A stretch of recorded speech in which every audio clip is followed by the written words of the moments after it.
Hi there, and welcome to the Fireside Chat with Annette Hinkle today at 5:15. It is Thursday, May 7th. So Annette, what is happening? You are, first of all, you are the features editor of the Press News Group? I am officially the arts and leisure editor of the Press News Group. I'm not sure that's much different than features editor, but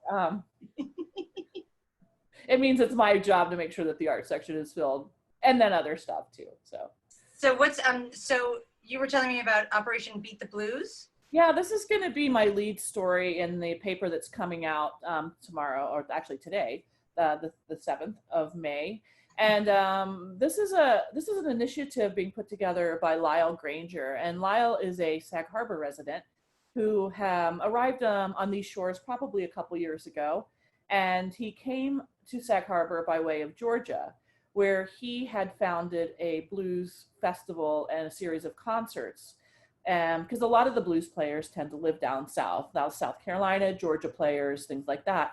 And in recent weeks, he's been getting a lot of phone calls from his blues playing friends who are no longer able to play, so they have the blues themselves.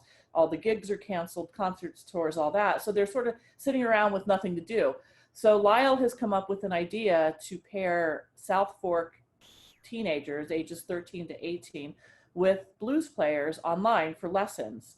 So wow. To that end, it's kind of cool. So he's now looking for people on the South Fork who might have guitars that they aren't using or have been sitting gathering dust, both electric and acoustic, amplifiers, strings, music books, music stands, even ukuleles, he said. So what he would like to do is start collecting these instruments and then find some teenagers in that range who are interested in learning to play music. If they're beginners, he can help them for a first few lessons. And if they're more advanced, he said there's a lot of kids who may be pretty good on guitar, but they need to go to the next level and they don't know how to do that. In which case he could pair them with one of these blues players down South. Oh, so that's fantastic. It's called Operation Beat the Blues, and you can read all about it in the paper, and he's definitely looking for donations. It's just getting off the ground now, so he doesn't yet have the students lined up because he's trying to get the equipment first. So I know he would be very happy if people would contact him if they have donations of music materials that they would like to contribute to. I'll put all that information. I have slates at the end that I usually put up, so I'll put that up at the end. Okay, great. So that's my main story for this week. We also had big news on Monday when Colson Whitehead, who was a Sag Harbor kid growing up, lived in the city, and then his family had a house in Eastville.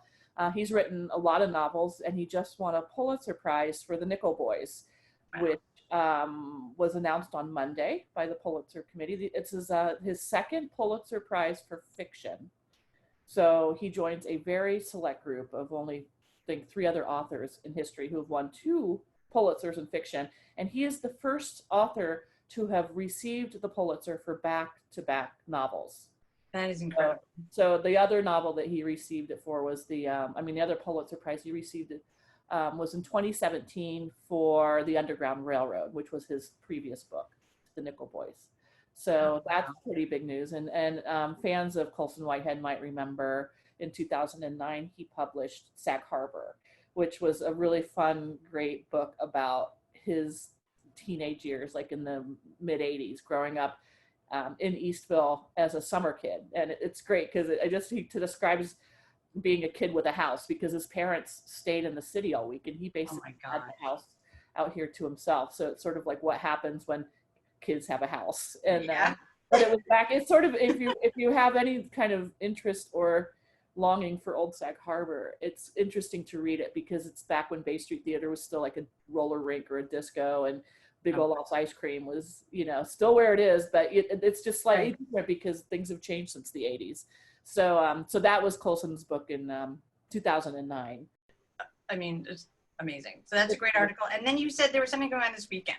Yeah, there's it's funny because I thought, when this first happened, this whole shutdown, that, there's not going to be any arts going on. What are we going to put in the paper? Well, it turns out in the months since we've all been quarantined, the arts organizations here have gotten incredibly creative. And my story last week in the paper was about how the big 5 arts organizations, that's Guildhall, the Parish Art Museum, Bay Street Theater, the Southampton Arts Center, and the West Hampton Beach Performing Arts Center have all gotten very creative with their online programming. But this weekend we got information that's kind of takes it all to the next level. And this is a group of 50 artists or so who are doing a drive-by art show at their properties. So it's kind of amazing. It's like, you have, I guess some of them are even poets and musicians, but you have visual artists, performing artists, all kinds of artists who are going to be setting up tableaus on their property. Oh, really? Across the East End. And it's all the South Fork. It's not the North Fork at all. And there's a website so you can download the maps of where everybody is. And they have bios of every artist and exactly where you will find their artwork. So this is going to be, if it doesn't rain, it's Saturday and Sunday. So that's May 9th and 10th, which of course is Mother's Day. Yes, of course. So it's called officially Drive-By Art, Public Art in this Moment of Social Distancing. And it's organized by a man named Warren Nidich, who I don't know, but that's the name. And it is billed as a drive-by art outdoor public art exhibition that from Southampton, East Hampton will be experienced from the safety and intimacy of your own automobile. So, but it sounds cool. It sounds like it could be like some people might be doing like shadow puppets out their picture window. Right. Other people might be projecting imagery on the side of their garage. One woman, we have a picture of her installation in the paper. It looks like in her yard, she set up a socially distanced cafe. The chandelier hanging from the tree, and the people are chained to the table. It's very. Oh my gosh! I think it could be a lot of fun. So, and on the same drive-in theme, because drive-ins. Have you heard people talk about drive-ins lately? I've been thinking about drive-ins myself, but and yes, I have. Well, another artist who sent us a letter. It was Catherine McMahon is her name, and she has installed her artwork in the windows of the Silver Lining Diner, facing outward, of course, so you can see them. That's the diner that's at the turn in Southampton. Where right, okay.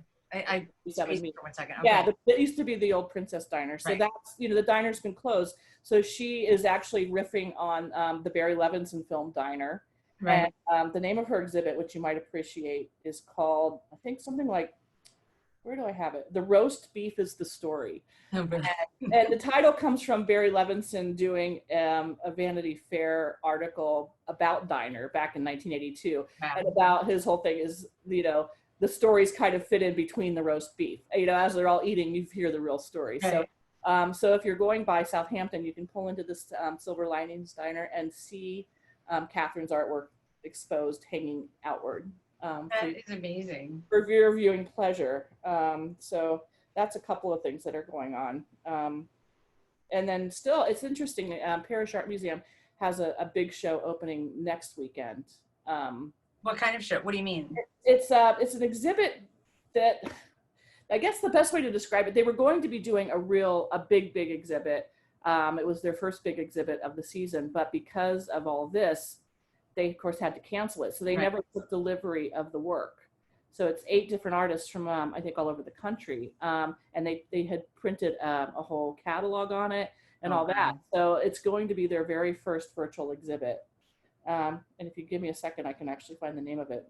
They have, it's called Telling Stories, Reframing the Narratives. And it looks like the work is really super cool, but they couldn't, it's too problematic to, deal with delivery of artwork and then not be sure whether anyone can come inside and see it. So they basically took the whole exhibition of 8 artists and they're going to put it online, virtual reception, the whole bit. So, yeah. A virtual reception? Virtual, I'm not sure how that will work. I know. Yeah, so I can sit in front of my fireplace and read. I know, I love the fireplace. That's a perfect this is like a Duraflame fireplace, and it's like, we have this room in our house that's a little chilly in the winter, and little fires everywhere. Oh my gosh, I've got to write that down too because I'm going to watch it. Okay. Yeah, you have to watch that. We watched up Chernobyl last night, and surprisingly, it was a real downer. No, stop. I saw part of that. I started watching that, and then it just got so heavy that. It was a real, of course it is, and it's important to watch and all this stuff, but there was this, good night. Well, I think what's really fascinating about it is you see how the propaganda machine can just like blind everybody, and and how like it for us right now, I kept thinking about being the expert in the room, telling people what's going to happen, and everybody being like, "No, Not in you're the script. misguided. Not in the script. Not, Yeah. it's not going to happen. It's not, you know. Yeah. I think you're delusional." So Yeah. that was it, you know. Yeah. Anyway, what? Okay, so any last word? Oh wait, one other thing. So Yeah. I understand there's a new acting executive director of the Sag Harbor Cinema Yes, Center. there is a new acting director, they're calling him. Oh, acting director. Okay. Yeah.